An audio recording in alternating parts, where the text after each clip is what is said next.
नमस्कार. आता आपण एअर प्रेशर ह्या विषयीचा एक छोटासा एक्सपेरिमेंट पाहणार आहोत.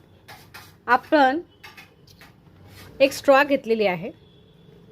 थोडीशी जाड आणि मोठ्या साईजची ही स्ट्रॉ घ्यायची आहे. त्या स्ट्रॉला मध्यभागी काप करून त्याचे 2 भाग मी केलेले आहेत. त्याचबरोबर एक ग्लास घेतला आहे आणि ग्लासमध्ये हे पाणी आहे. आता आपण हा एक्सपेरिमेंट करणार आहोत. जी पहिली स्ट्रॉ आहे ती आपण पाण्यामध्ये ठेवत आहोत. ओके, फक्त एवढंच आहे की अगदी टोकाशी नेऊन ठेवायची नाही, तळाशी थोडीशी हलकीशी वरती ठेवायची. आता त्यानंतर दुसरी स्ट्रॉ विद्यार्थ्याच्या एका हातात दिलेली आहे. आता विद्यार्थी त्यावर फुंकर मारतोय.